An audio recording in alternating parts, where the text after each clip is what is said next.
Namaste and in La Ketch, and welcome to this episode of One World in a New World. I'm your host, Zen Benefiel, and as always, I'm going to explain those two words. Namaste comes from the Sanskrit, which is one of the most ancient languages. Spoken, it's actually called Brahmi, and it means the divine in me recognizes the divine in you. In La Ketch comes from the other side of the world, the Mayan civilization, and it means I am another you.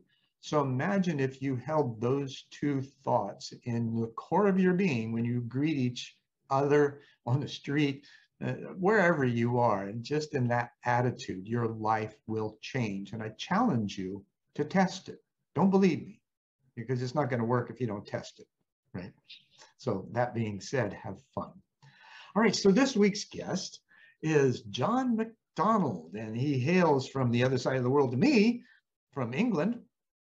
John and I met through some interesting interactions on LinkedIn, and then just became fast friends with similar notions, and he loved the notion of Live and Let Live, which is the organization I just became director for. It's a global peace movement. John himself is a libertarian yogi, so he's all into the freedom movement. He's a spiritual guide.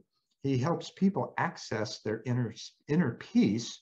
And he's a proprietor of an interesting business called Easy Does It.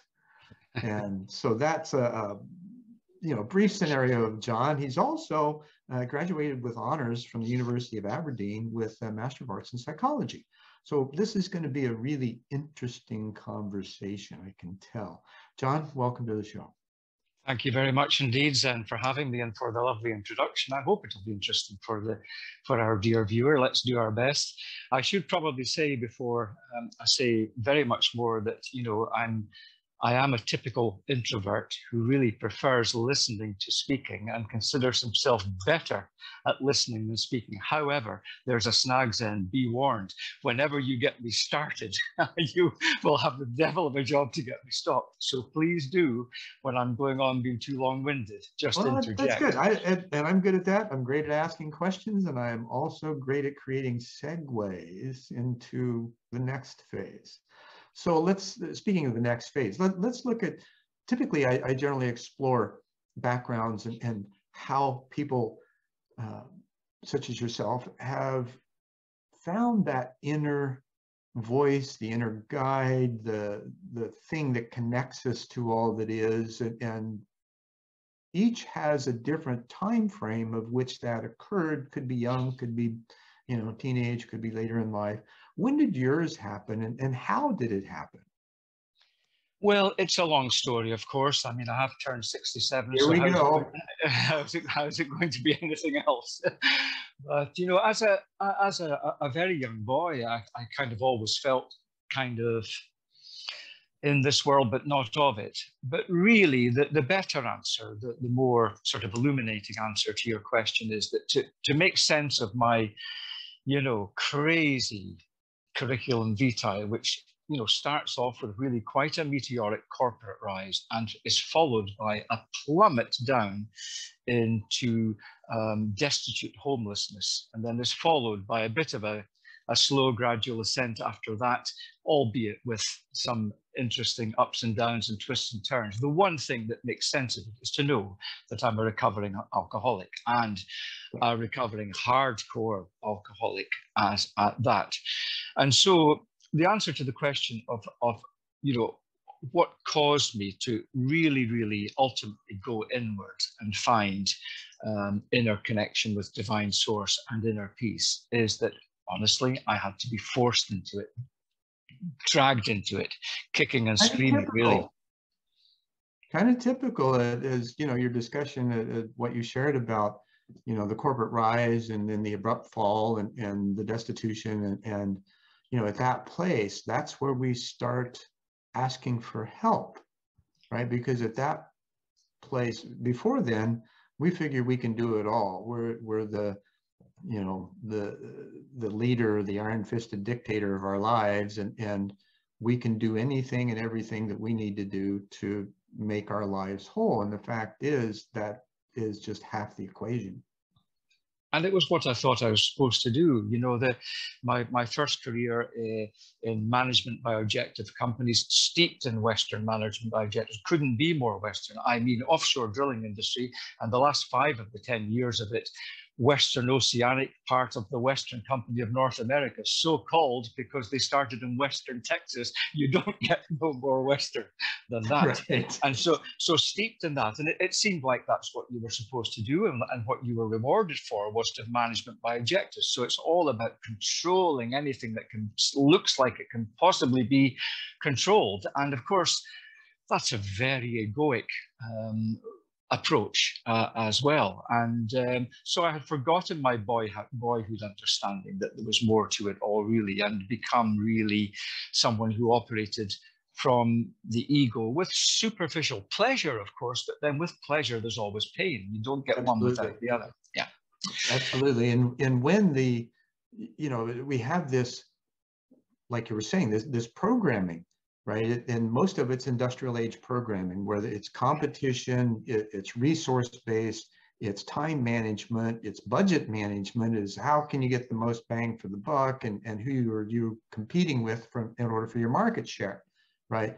So the good friend, his name's Dudley Lynch, wrote a book called The Mother of All Minds. And in it, he presents that there's 2 types of human beings now. There's the ones with the alpha chassis and the alpha mind, which are steeped in competition still. And then there's the ones with the alpha chassis bodies and the beta mind, which is one that understands oneness, which is what we're talking about, that interconnection of knowing that there's more and there's a greater reality that we're not only that's not only accessible to us, that we actually live in, even though we don't recognize it. And so to answer that question, how did that come about? Well, as I say, I had to be forced into it. I was reduced to, remorse-filled humility or humbleness, humbled into it, really, of destitute homelessness, of literally being in dirty rags in the streets of Las Palmas. And I had landed on rock bottom, bounced along it a few times before somehow managing to discover the hidden trapdoor in rock bottom and fall through that as well. Yes. But I knew already that what I had to do was go to Alcoholics Anonymous. And so I did. And in chapter 5 of How It Works, it speaks about half measures to being to no avail. Well, that was no problem for me, because I was always totally doing something or totally not doing it. Mm-hmm. and after the famous suggested 12 steps in Alcoholics Anonymous, in the big book, it went on to say that the point is we are willing to grow along spiritual lines. Now, Zen, whenever I see in a text anywhere the point, I take a big sigh of relief, because now I know that everything else is merely a point that can effectively be forgotten about and ignored. And I embraced the point, being that we are willing to grow along spiritual lines. Let me ask you a question, because I've always thought about this, and I've attended meetings with others. I've never had the problem myself, but I can, I have compassion and understanding for those who have. One of the things that I wonder is that, it's at a certain point, when do you release your attachment to being an alcoholic?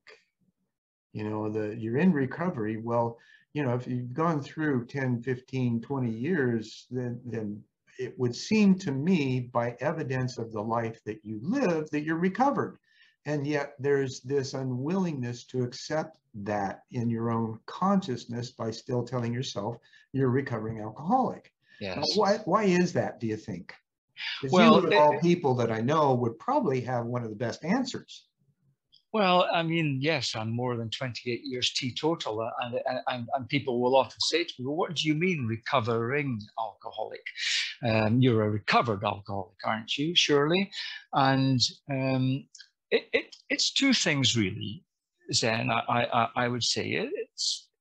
I don't want to oversimplify it. It is kind of complex, but I don't want to make it complicated either. It's 2 things, really. Complexity doesn't have to be complicated. No, exactly. I mean, partly it's an attitude of humility, we learn in recovery, and anybody who's been anywhere near a 12-step fellowship will know the extent to which the value of humility is proposed and encouraged and promoted. So it's partly that. It's just more humble. And also, you know, most of us have been people who weren't, you know, we were in this lifetime, absolutely the one deadly sin that we were not going to be allowed to have was pride. It was always going to be followed by a fall, and it always was in my case. So calling oneself a recovering alcoholic removes any possibility of pride about an achievement of something that's done, and maintains humility about it, and gratitude, and the notion of there but for the grace of God. Right. And that leads into, just very quickly, Zen, that leads into the other aspect of that, which is that also because it isn't done. It is a journey. It's a process. I mean, all of our lives are that as well. But a recovering alcoholic or a recovering narcotic addict, recovering gambling addict, whatever it is, more than most perhaps need to realize that it is an ongoing journey.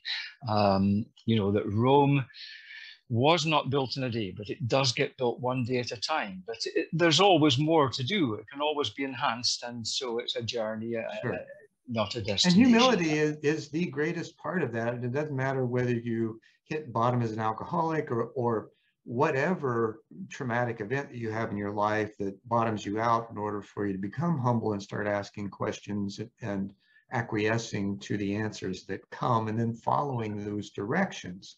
Now, from my perspective, and I'm an imperfect human as well, right? But I always wonder if we turn things upside down, right? Because we're looking from bottom up. We're imperfect human beings seeking to be, you know, perfection. And perfection doesn't necessarily mean being perfect. It's that journey you're talking about that's in humility. Now, if we flip that though, and just ask the question, okay, if I were in this perfected form, fit, and function in the world, what would that look like? Right? For you, what would that look like? Well, that would be always perfect, unblemished, pure, unadulterated connection between the Atma, the soul that dwells within me, and the divine source of that soul, Brahman. Because having been steeped in Western values, and by the way, Western Oceanic it was more fashionable even then to have a mission statement, but instead of that, they had philosophy and beliefs, and they were very libertarian and self-responsible, live and let live beliefs. And by the way, I should have said earlier, you had live and let live. Because I've said for longer than I can remember now, even longer than I've been a recovering alcoholic, that if you only allowed me one motto in life, it would be live and let live. And that, I think, in some ways has helped to see me through, but I digress. So having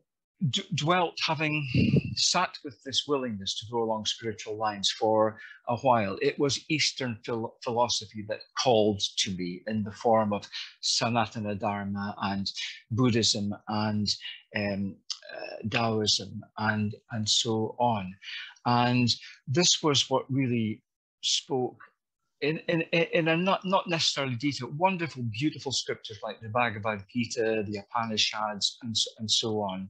Oh, and even going older into the Vedas and Rig Vedas. Totally, absolutely, right. Yes. And who knows how old? It's older than the hills. It really is. Yeah. Absolutely. And so I like to think that I'm moving in the direction of that perfection, and it's been a kind of an exponential curve, but it's in the nature of something that's exponential is that you don't actually ever reach the other axis. You get closer and closer, you tend towards it, but you don't get there. And after all, Zen, if we had achieved that perfection, then what on earth are we doing still animating and inhabiting these human nervous systems? Well, I think that we actually get it, the process backwards, right? We seek perfection. We have no clue what that is, but it's some ideal of a utopia. That's not what it is. It's the process of acquiescing to the guidance that we receive and just staying true to that, in my opinion. Opinions differ, of course, right? But you and I both have had the experience of following that inner guidance and what it does and the connectedness that it provides, even in the face of chaos and confusion, right? Especially. Yeah, especially, you know, and Aurobindo, another Eastern Christian mystic, that he says that in order to find your center, you must step in the middle of confusion or chaos, right? Because it forces you to do so. Hence the kind of traumatic events that people are experiencing. Now, you know, you talk about the information curve just moments ago and how that escalation of things happen.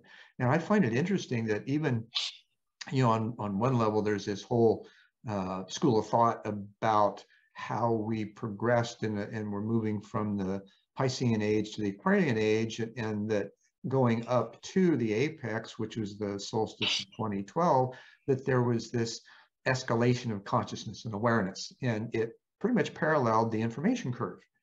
And, you know, we could see that example through all the books and tapes and CDs and movies and TV shows and all that kind of stuff. And then what do? Right? We reach the apex.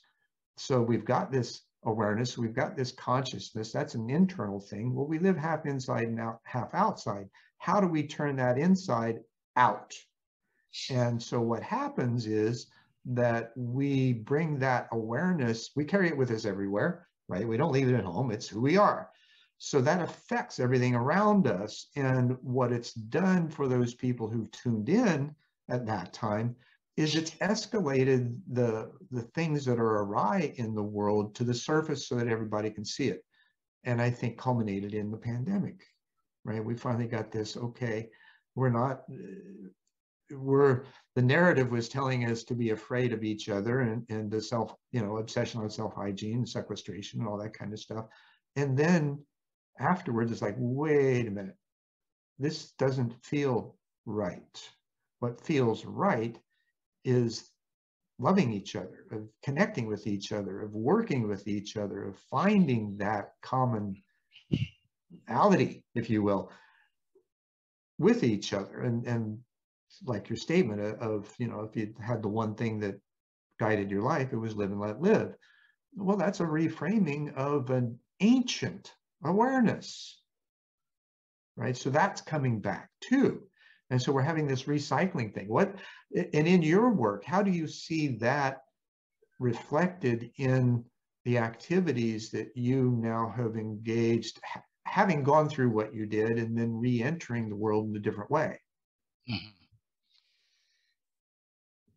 I mean, people are entitled to say to me, it's perfectly legitimate for them to say, just who do you think you are to be calling yourself a spiritual guide? I'm aware also that one could see a certain arrogance in calling oneself a yogi, for that matter.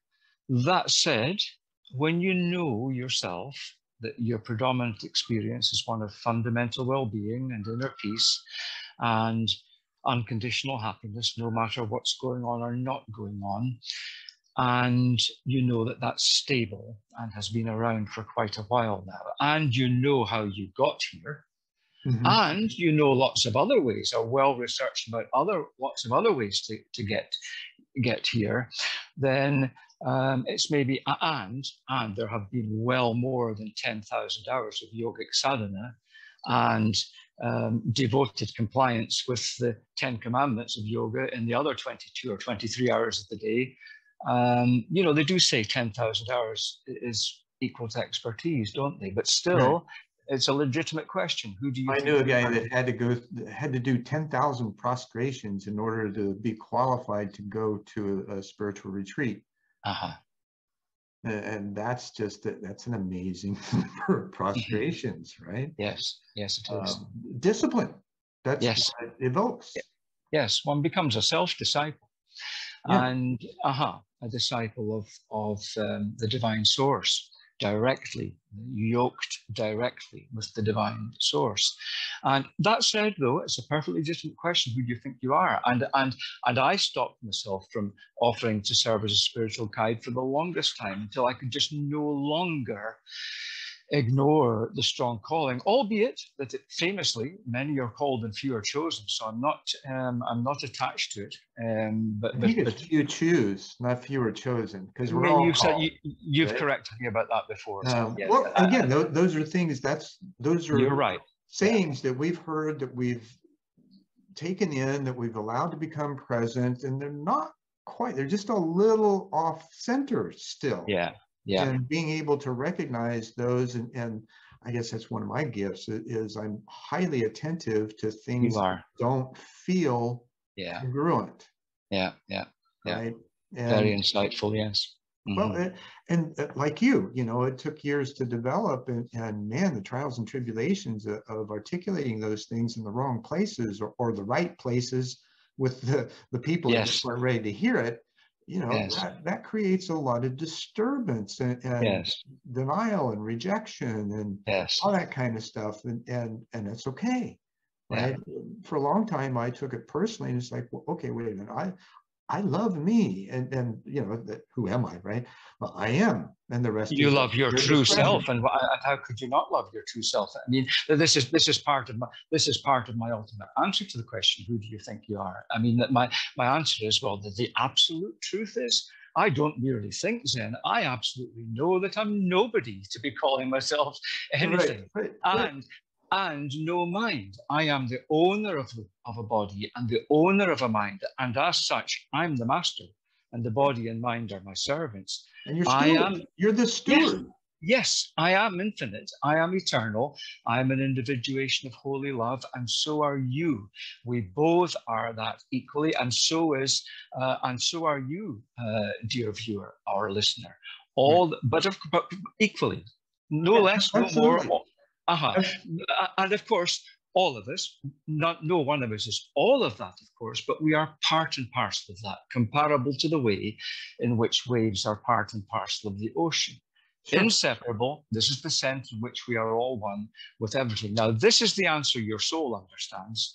And even the casual viewer or listener of this apocalyptic chat, Zen, can probably get this intellectually at the very least, but they might not feel that it's their actual experience much of the time. And that's where spiritual guidance would come. Here's one that'll stretch too, you know, and because I'm saying the same thing that you just did, only I'm going to say it a little differently in how I learned as a teenager, when I prayed to know what truth was and was willing to die for it. And I ended up in the light and beyond, and given my marching orders and put back. What I learned from that were two things: there is no death. And the second thing that was that we are all cosmic consciousness condensed into form, individuated and unaware. Right. And so it's this awareness process that you're speaking to, of being able to step into that, grow in authority with it, because that authority comes from the depth of your being, not your brain or your ego. And you know, I had another friend say there's no ego without we-go. Exactly. So the important thing is that it's a collective journey. It's a collaborative journey that we are now faced globally with, having to learn how to do that now, because we're not only facing disease, we're also facing climate change and possibly even earth changes to come as a result. And these are things that we have no control over. And the only thing we do have control over is our perspective and our choices. And being able to dive like you did. You know, you were talking about all the different thought or schools of thought and ancient texts and from all over the globe that are basically saying the same thing in their own language. We just don't get it yet, because it's ubiquitous. There's no respecter of person, but there's an honor of all people. Exactly right. And I mean, it's not that I don't have an answer for the egoic persona that's asking that question, and in no way to hijack this as a sales pitch. In any event, I'm still offering my spiritual guidance pro bono. So, what's to gain, what's to lose? But, exactly. Yeah, exactly. But, that said, Zen, the relative truth, the answer that the egoic persona wants when they're asking, who do you think you are to be a spiritual guide, is that, as I said already, my predominant experience is of fundamental well-being, inner peace, unconditional happiness, no matter what. I know how I got here. I'm well-researched in many other ways. And it was a process, not an event, a journey, not a quantum leap. And so I can guide others forward, or inward, really, much more so, with my qualifications, including a strong Christian upbringing, as you mentioned before, Master of Arts with upper class honours in psychology, extensive and totally, utterly non-woo-woo management and selling experience, recovery from hardcore alcoholism, happily sober more than 28 years, as I said, more than 10,000 hours in yogic sadhana or spiritual practice, a whole year of residence in a Buddhist monastery, completion of A Course in Miracles, and so on and so on. Speaking of A Course in Miracles, of course, the ego's motto is seek and do not find. What I'm about is... it's more like, okay, I'm going to ask the questions, but I'm going to answer them too. Yes, exactly. Right? Because that's where the shift takes place, is when you can ask the question and shut up and wait for it to come. And it will, because that's how the design works, from inside out, not outside in. So let's take if we can, let's step into the Wayback Machine for a moment, and we'll bring Sherman and Peabody along, I'm sure. That's a reference to an old Rocky and Bullwinkle kind of show that you may not be aware of, being in England. But anyway, during that period when you had the fall from grace, let's say, and you found yourself in a place that was less than where you wanted to be, what kinds of questions did you explore within yourself that helped you take those incremental baby steps out of the abyss? Mm-hmm. It wasn't really so much a question, Zen, as a feeling, a strong feeling of unbearable remorse about the waste of life, the waste of talent. I say that with not 1 ounce of arrogance intended. Mm-hmm. Mm-hmm. Strong feeling about that much more than the rough material circumstances. I can rough it any time. I can rough it again materially. It doesn't put me up nor down, really. I was no happier waking up 6 years later in a plush apartment in Kuwait with more money than I knew what to do with, a lovely Lebanese girlfriend, about to be nominated to be president of the British Business Forum in Kuwait. But what I had done in the first 6 years of my recovery was I had, yes, maintained the willingness, but I hadn't really prioritized it. I know this is drifting away from your question. Forgive me. No, it isn't. I'll come back. I'm following you. I don't feel the drift. And waking up in those circumstances, but yet still with this huge hole in my soul that you could drive a double-decker bus through, with this inner emptiness that none of that has satisfied, and thinking to myself, what's wrong with you that you're not grateful and content and happy with all of this compared to sleeping outside on the street with the remains of a cardboard carton of Vino Collapso Cheapo to hang on to, and all of your possessions in 2 paper bags, and not 2 pesetas to rub together, not even one to rub with another person's peseta. What's wrong with you? And so what I had done was I'd maintained willingness, but I had thought, yes, but John had thought, well, but there if was I the now... question, though. There was the question. You said it. What's wrong with you? Yeah. as you're talking to yourself. So there's that Yeah. second Yes. voice that comes in. You know, we have these Yes. two voices that are Yes. always kind of competing in our Yes, right, right. Very good sense. So 6 years into recovery, and it is recovery. My sobriety is solid, but I was tempted. I was tempted that, well, but what if I now apply all the sales training and management training and all the personal development work that I had tried that had failed before, all the mindset stuff, the NLP, the law of attraction, the you name it, all that good stuff. You know, if I now apply that without the ball and chain, without the handicap of the drink problem, I'll now become rich and famous and happy, won't I? Well, I became rich, you know, more famous than I really ever wanted to be. I always preferred fortune to fame. right. And Being the introvert that you are. yeah, exactly, and increasingly so through life, yeah. So the riches and fame were achieved, literal rags to riches, zero to hero, wino to winner, And all the adages that go along with it. Right? yes, all of that, and yet still unfulfilled, deeply unfulfilled inside. So what's wrong with me? What's wrong with me is this: I have not really seriously made my priority Yeshua's teaching.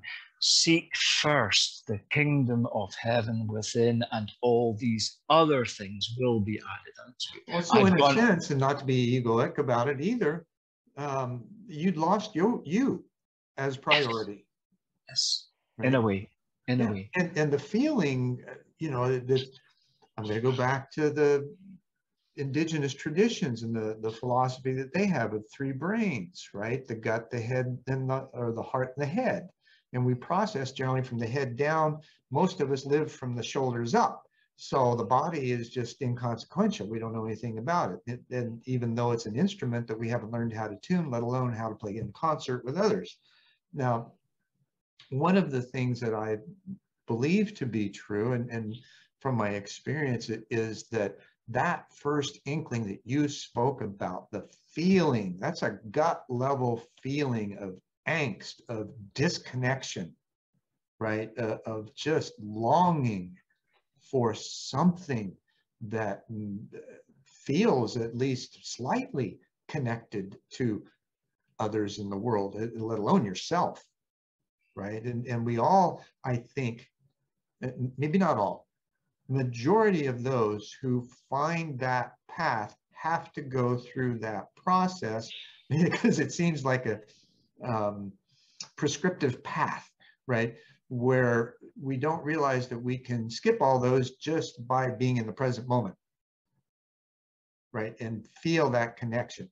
And then over an extended period of time, when you're doing that, it begins to become second nature and then becomes first nature, right? Because that's how we're designed. That's our first nature that we've just been oblivious to because we've been focused in the outer world and not learned how to live in the inner world and bridge the two. And that's, do you find that that's what's in your point of view from what you're seeing and coming out of the pandemic, do you see that happening to some degree within humanity from the interactions that you're having? Well, you kind of lead me into saying,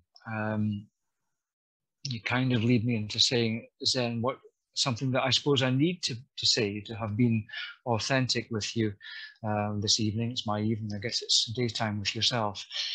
To have been fully authentic, I have to say that it is my view, and I know this is controversial and it's unpopular with very, very many spiritual guides and teachers, but it is my view that any spiritual author, teacher, guide, influencer, you name it, who has nothing to say whatsoever about the tyrannical elephant in the room is merely whistling in the dark about pie in the sky. And this is what relates to the live and let live, the importance of live and let live, yes, in the external world. Because, yes, okay,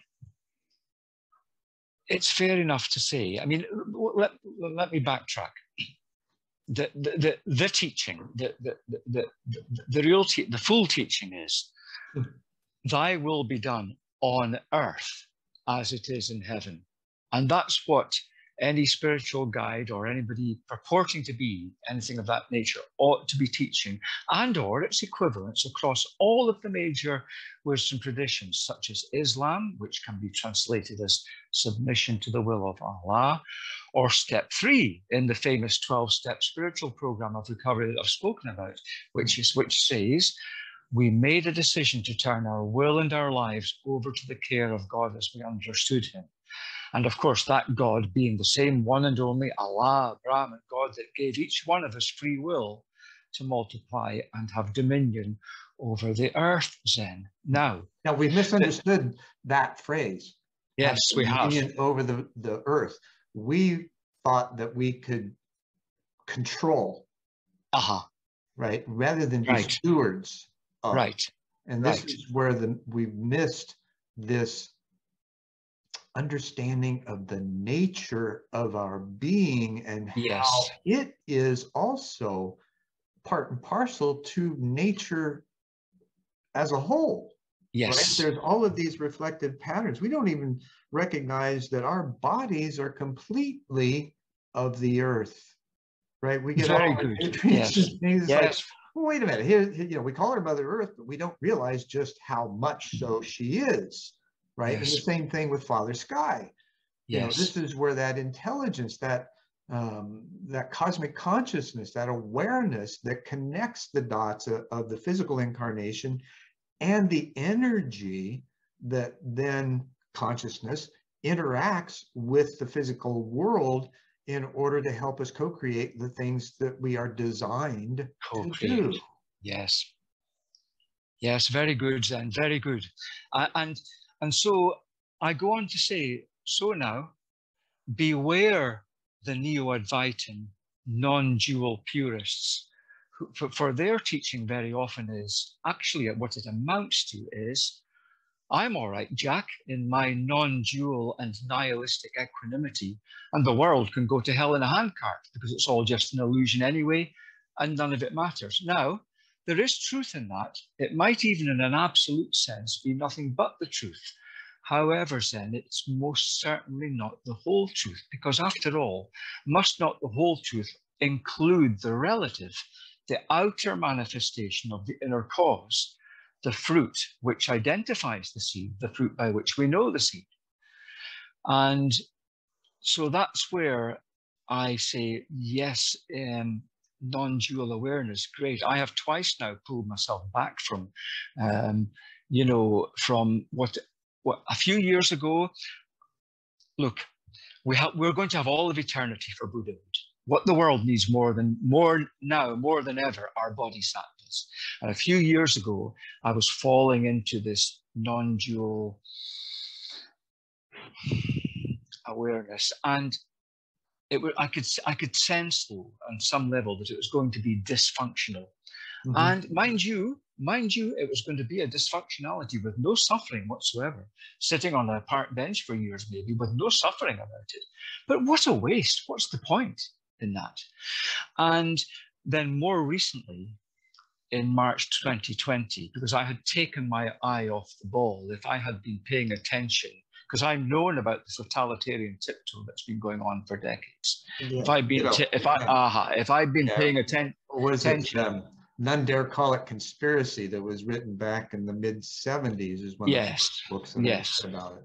Yes. So I've been well aware of that, and however, I'd allowed myself to lull myself into a sense of complacency that, well, it wasn't going to come to any fruition, it wasn't going to come to a head during my lifetime, or I was going to be so old that I was dottled and past it, beyond caring about it, and certainly beyond being able to do anything about it. So had I known about the Agenda 201 event that was going on in October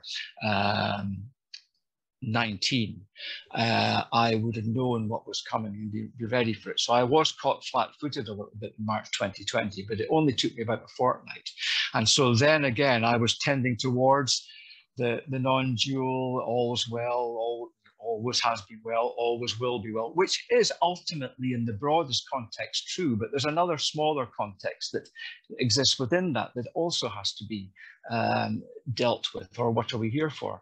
And so I pulled myself back then as well. And so now, yes, I'm concerned with promoting libertarian values in the world, because just very, very quickly, Zen, and I will let you get a word in, but I kind of just want to be sure that I do get this said to you today, if I may, is that what the teaching definitely should not be is, and if, not only should it not be, this is total anathema to the correct teaching, is, quote, you will own nothing and you will be happy, unquote.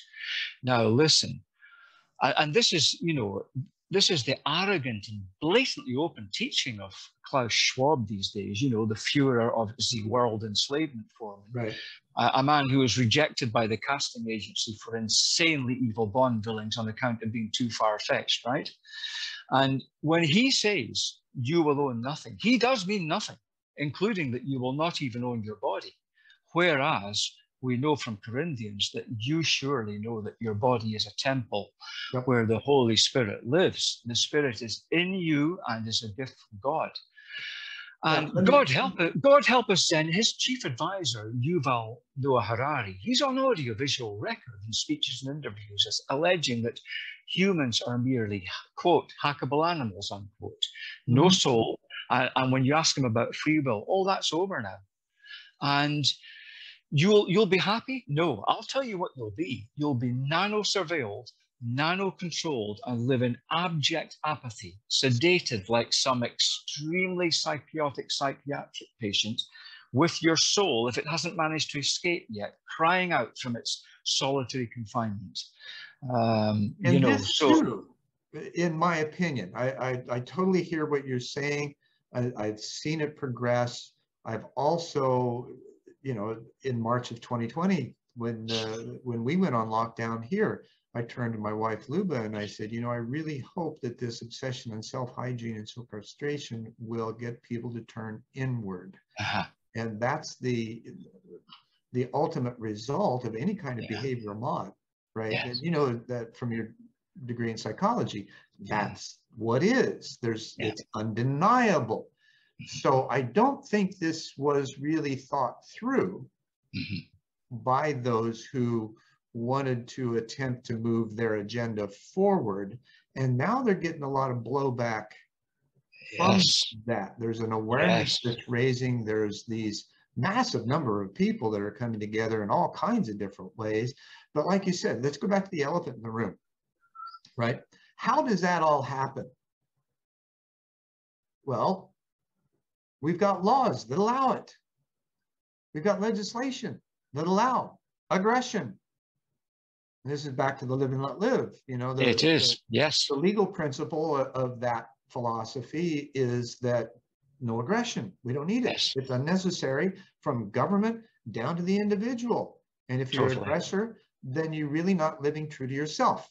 Correct. Because right? In reflection of my opening, right, in Lak'ech and Namaste, how would you violate? Why would you want to violate yourself in such ways, right? But this is not seen from the materialist standpoint, which is what these guys are, right? And they have the technology, they have the prowess, they have, you know, even reverse engineered UFOs and things like that, but they don't have the consciousness to manage it yet, and probably never will because of their perception and perspective, right?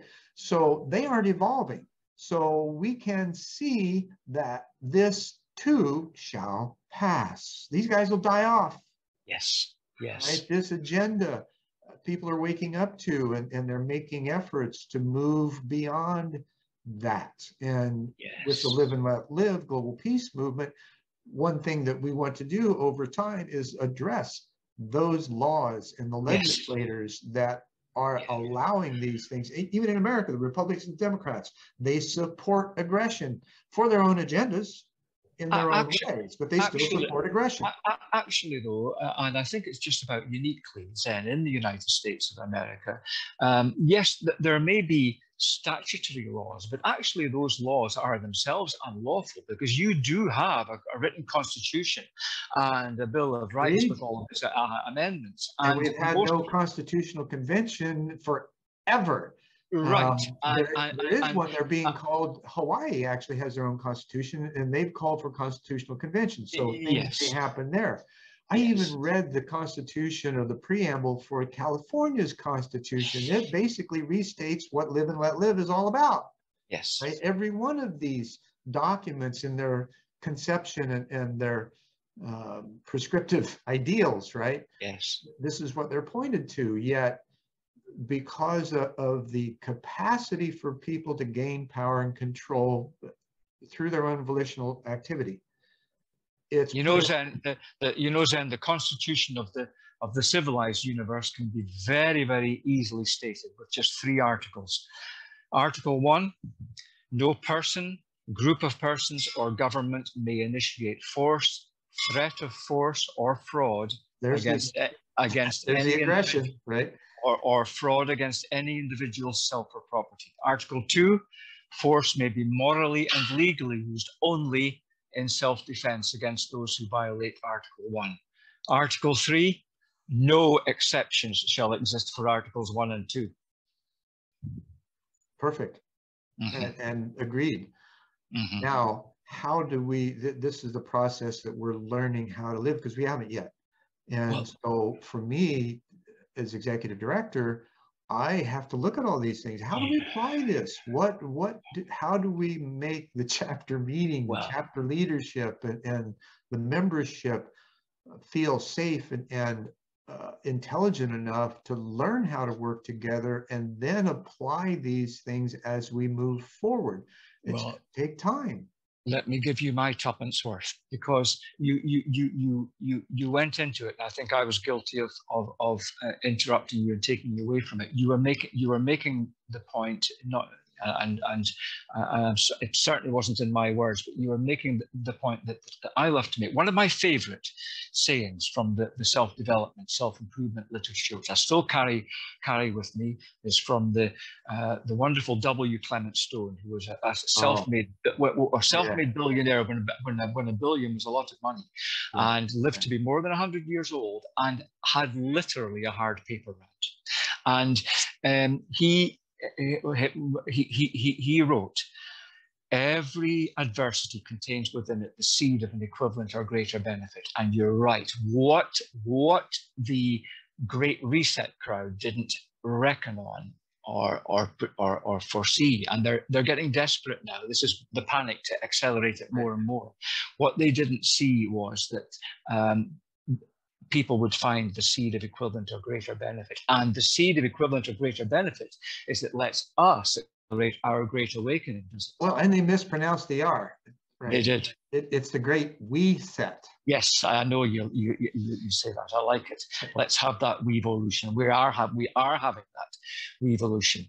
And what you've done brilliantly, in my view, in the Live and Let movement, I doff my hat to you. This is very, very clever. The patience that you're displaying to have a pre-launch period that gathers maybe a few players that are key. Robbie Giles in London, for example, wonderful leader of the chapter there. This is wonderful. And what's actually happening, Zen, I know you've seen this as well, is that there's an archipelago of different movements spontaneously arising from grassroots upwards, the opposite of the top-down control that they wish to apply. And this archipelago of movements. It's still top-down, it's just from a different source. Of course, yes, exactly. You're right, of course, yes, silly me. So, no, you're right. That says it far, far better, and more accurately, and far more divinely. And that archipelago of movements, the people in it, will see each other's lights and recognize each other like beacons to each other. And they will, over time, actually coalesce into one big, unified. That's part of my job, is looking around and recognizing those and saying, hey, let's flatten the silos a little bit and, create some bridges and figure out, as I said before, which piece we have and how it interrelates to the whole and how that can move forward. And when I first came in, there had been a year and a half of development already. It was founded and started in August of 2020. And by the time I came in, there were 30 some odd, a little over 30, maybe 31 chapters in 19 countries. And we haven't really progressed in the number of chapters. We've increased the membership a little bit. What I felt was an edict at the time in coming in is we just need to slow down to move fast, because this is what really is like coitus interruptus, right? You got to slow down in order to make sure that all the details, all the infrastructure, all the understanding, the templates, the training, the materials, everything is congruent, says the same thing, and that everybody in the initial leadership understands and can speak to it. Yes. Yes. Because it's all, there's not one leader, we are all leaders. That said, I do feel moved to just make a special mention to Mark Victor, who is a most inspirational man. His capacity, his good-heartedness for a start, and his capacity to make what can be complex and complicated simple. And being a lawyer, it would be easy for him to get lost in legalese, but he doesn't. He's a federal defense attorney. Yes, and an absolutely inspirational man. So we're very fortunate to have you and he as the and from his perspective, and his firm, Attorneys for Freedom, actually being the founders. Yes, right? Because that's what I mean. That the elephant in the room is the law. Exactly, of course it is. Well, or it's in some countries, it's the fulfillment of the law, isn't it? Yes. The law already is already there. So nobody wants to deal with that, and so this is all allowed. We've allowed this to happen through our lack of interaction, our apathy, or unwillingness, or whatever that is, because we feel like it's out of our hands. We're not qualified. We don't know enough. We aren't enough. We don't know the right people. All the kinds of self-deprecating notions that we can come up with. And that keeps us from interacting. Now we're forced to, because these activities have taken away our freedoms to the point where it's like, okay, this is not good. The sanctions, the lack of trade. One of my interviewers early on, or some time ago, was Doug Brunke, who's the president of the Global Chamber. Now, he started this, I think, 7 or 8 years ago. They're in 535 metro areas in 192 countries. And his full effort, he's not necessarily a spiritual guy, but he knows trade creates peace. Unfettered trade. Yes, laissez-faire, free trade. Right. Right. So these are some of the things that on a global scale we need to restore, because the alpha males at the top of the silos in governments are saying, hey, wait a minute, we don't want to do this. Perfect example of how the Western globalists, NATO, whatever you want to call it, has moved through Europe and encroached upon Russia. And then Putin finally says, wait a minute. And then he's being condemned for it. Right, because the Western media is all owned by 8 people who, that's the only message they have. They're creating a fictitious enemy in order to justify all of their actions, and everybody else is buying into it because that's all they hear. And that's not conspiracy theories, and that's merely plot spoiling. It's fact, right? It's when you start pulling back the layers and you look at everything that's happening, Oliver Stone's interview with Lex Fridman and then interviews with Putin are perfect for just looking at that and giving you a completely different perspective of what Putin is really. No leader is perfect, right? And they do dirty, nasty things. The first casualty of war is always the truth, Zen. And I'm not about to start believing the media that I know has been willfully lying to me for 2 years about anything. You're getting paid to do it. Yeah, I believe nothing I hear, half of what I see, and until and unless it's been officially denied, I refuse to believe it. So, but back to our live and let live movement. The wonderful thing is that you're way ahead of the curve with this, and imagine being way ahead of the curve when you're only in pre-launch. Isn't that wonderful? That very, very wise of you. And so you're looking out for all these other lights. Here's the great thing. There will be a unifying of this archipelago in a way, however, that preserves all the lovely different diverse flavors. And absolutely. And this is because when the powers that should not be, powers in quotes, for they have no authentic power other than that which we give them by our acquiescence. And their aggression. And their aggressive acts. Yes, what they are enforcers and coercers. They're not powers, but the powers that should not be, just to use that phrase. Yeah, the powers that should not be. That should not be. and they're not even powers. They're enforcers and coercers. Yeah. So what I'm sorry, I lost my drift there. And that oh yes, whenever they speak about harmony, it's always a lie. They always mean unison, and uniform unison at that. Lockstep. Exactly. Whereas, of course, by definition, a harmony requires a minimum of 2 different frequencies, doesn't it, for it to be a harmony? And this is what this is what there's harmony and chaos. We just don't see it because we don't recognize the patterns within it, because we're not in the center looking at them in order to be able to determine what they are. We're simply standing back and let it affect us rather than engage it and be fearless in it. You know, I mentioned earlier, you know, the whole aspect of being vulnerable. This is something that scares the bejeebers out of people, and because they think that when they're vulnerable, they're not protected. And the opposite is true. The more vulnerable you become, the more fearless you are, the more trust you have in that inner presence, and the more it shows through evidence in the outer world that it's actually true. Yeah. Yeah. Now, that's a hard one for people to buy because it's an unknown. They've never experienced it. They have no direct experience of it. And I get it. Right? If you don't have a direct experience of something, how do you know it to be true? One of the guys, it's funny. So one of the guys that are part of the attorney's firm, he's an atheist. Every team needs one because it live and let live. Then absolutely, absolutely. Now, if freedom of speech is not divisible, if I'm not in favor of freedom of speech for the person whose views are diametrically opposed to mine, I'm not in favor of it at all. And what it does is it gives you the ability to have deeper conversations so that you can both evolve. Yes. Right. And it doesn't matter whether you change each other's minds at all. What matters is having the conversation that's psychologically safe and intellectually humble. Yes. Right. You're not aggressing. Isn't there such beauty in the capacity to agree to differ? Oh, absolutely. Absolutely. It's so freeing.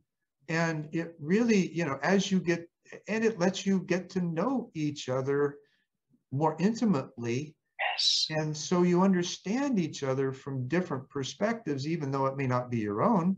This is one of the things that you mentioned, the harmony and at least having two. I had another mentor that he was president of the Association of Alternative Dispute Resolution in America for some time. And he says, there really is no conflict when you're coming, when you're having these kinds of things between people. There's just miscommunication. And the reason there's miscommunication is because the two of you come to the table with different dictionaries and you speak and listen from your own, completely unaware of the other. And so when you begin asking questions to really understand and unpack what the other is saying so that you understand it, again, that's Covey's 5th rule, right? So yes. Understand before being understood, absolutely. Yes. Right? So these kinds of things, you put them into practice, and there are riches that just unfold magically because you're making the effort to do so. And you're not there in a competitive stance. You're in there in a cooperative understanding to work something out that's beyond both of you and yet critical to each of you. Yes. And to you both together. Yes. So these are the kinds of things practices that we're working on with Live and Let Live to be able to create World Cafe type scenarios in order to have a direct experience of this and learn what it feels like right? Because you can't think, it's not an intellectual process. It is No. to some degree because you have to Yeah. be willing to think about it. It's a visceral process. And you have to get comfortable for that or with that. Yes. You know, like you, when you're in those constricted states, how do you feel? Yeah. How do you feel when you were in that constricted state and you got to that? Well, it's a prison of one's own making, isn't it? Yeah. Yeah, you feel disconnected and alone. Yes. Like you did when you were like, you know, that And ultimate. ultimately, it's the fear of separation that underlies all fears. Absolutely. So what do? We create separation because we're focused on the fear. Then this is another axiom, the law of attraction you were talking about earlier. Yes. Right? What you focus on, what your attention, intention, and interaction is toward, you're going to manifest. Well, if you're constantly thinking about your fears, you're either in the past or the future. So you create those fears manifesting in the present. Instead of being in the present and looking at the successes of the past and the hopefuls of the future and creating them collectively or cooperatively.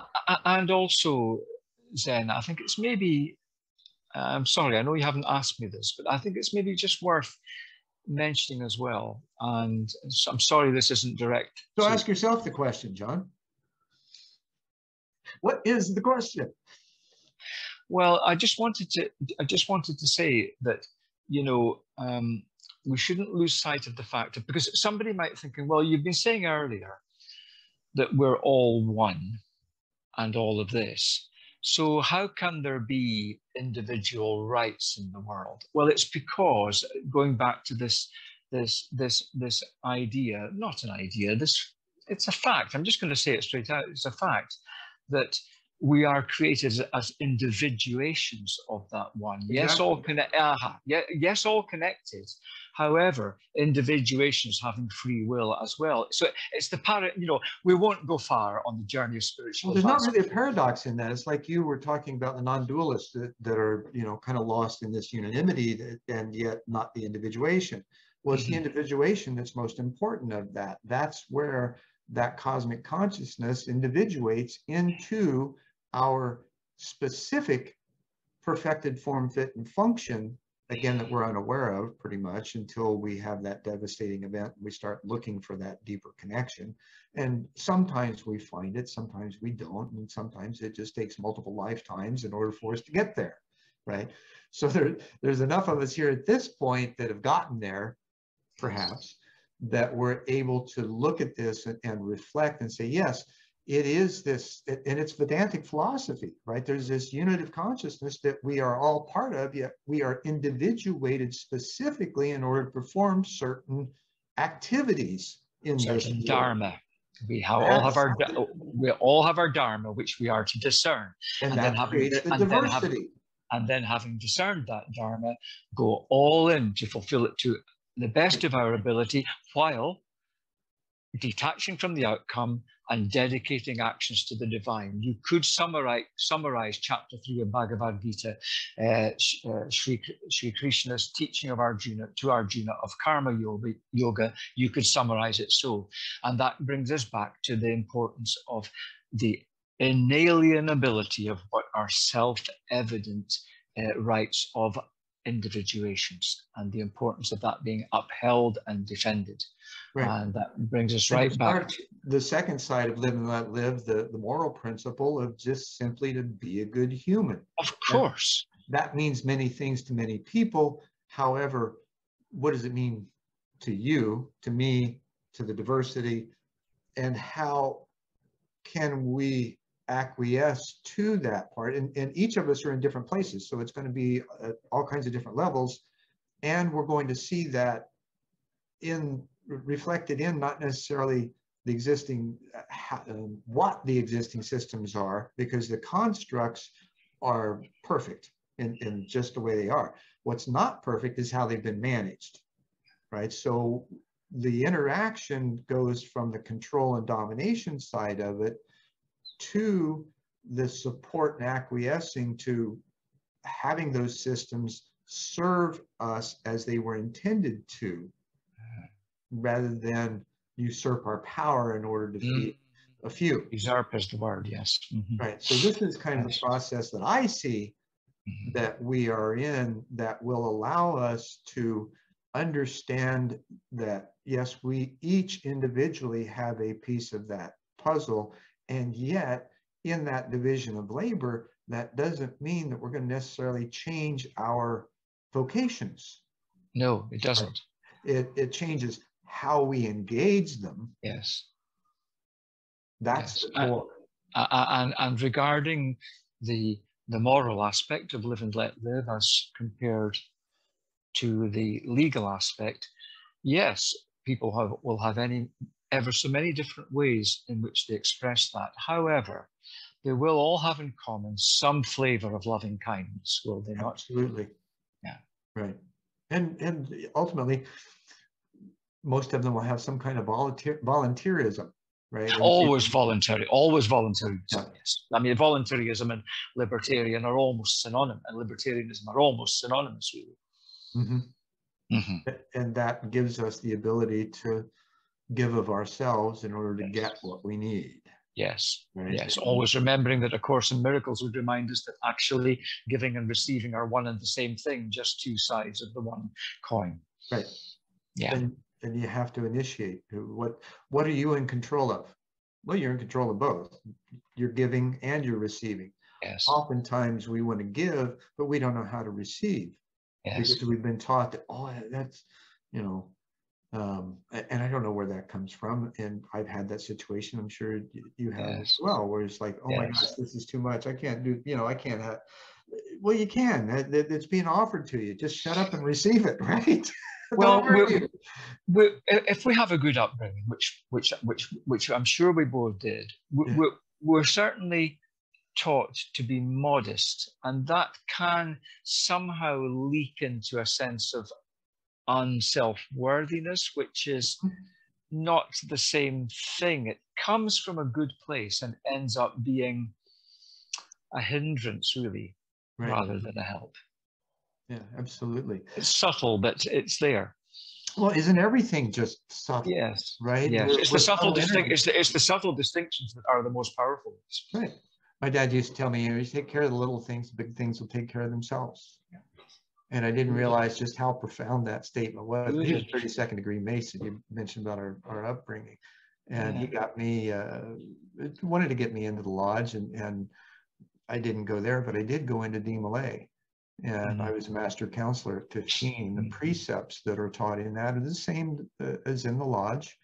And they're just solid foundations from which to live by. Yes. And we all need them. But they're all natural when we let go of all the outer pushing and pulling for us to be or do, or to do and have, right? We've left out the necessary part that goes in the beginning of that equation. You have to be before you can do and have, or have and do. Yes. Yes. And of course, if we're ever in doubt, there's always the golden rule to fall back on, isn't there? Do unto others as you would have done unto yourself. I mean, absolutely. What could be simpler? Right. So we're kind of closing in on our time. Which is just evaporated. And I'm so thankful for this conversation. No, not as thankful as I am, Zen. It's been an absolute joy. I thoroughly enjoyed it. And gosh, little old me getting to come on your famous Apocalyptic Chat YouTube. What a blessing. Although that said, mind you, the self-leading, socially conscious leaders of the new civilization that's coming will by and large be folk that people haven't heard of yet.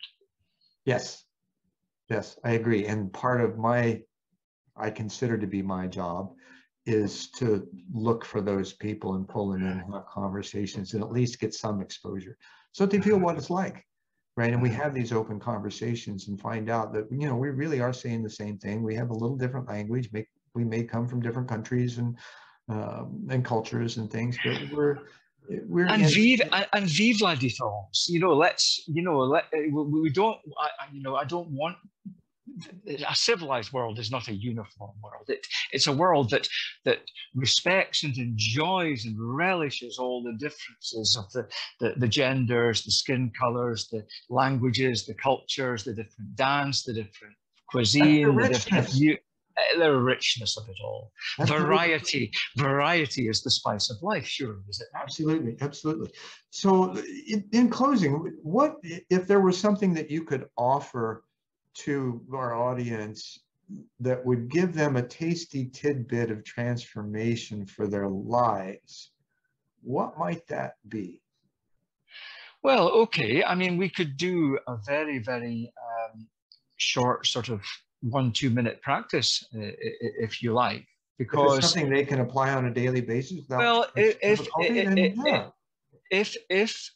if the answer to the if our dear viewer, if you, the dear viewer, if your answer to the question, do you have a quiet mind or a noisy mind, if it were noisy, then there is a simple practice that we can do.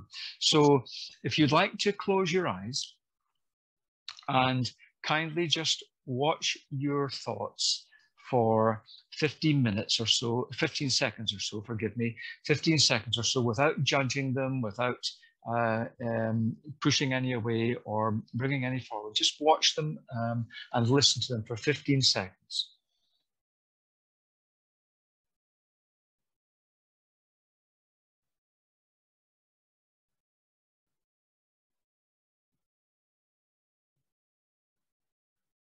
And now, ask yourself the question, ask yourself, what will my next thought be? And look and listen what happens next. You're asking yourself, what will my next thought be?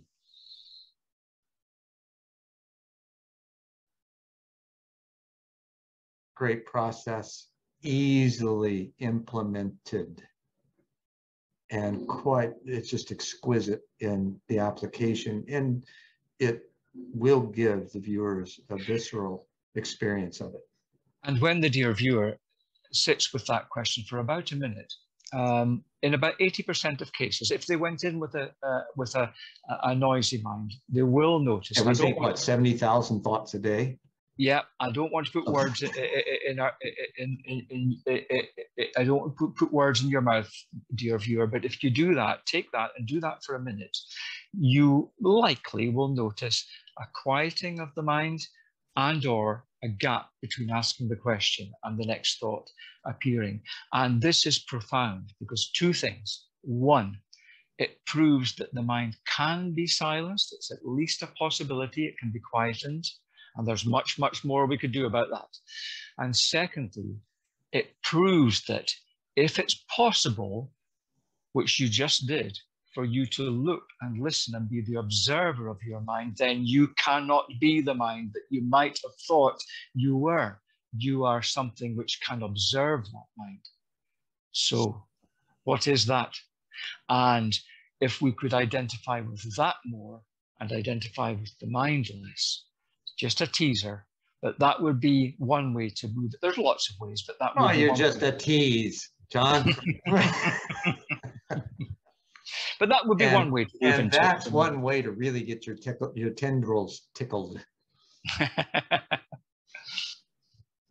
Wonderful. John, that was an exquisite ending and impactful, for sure.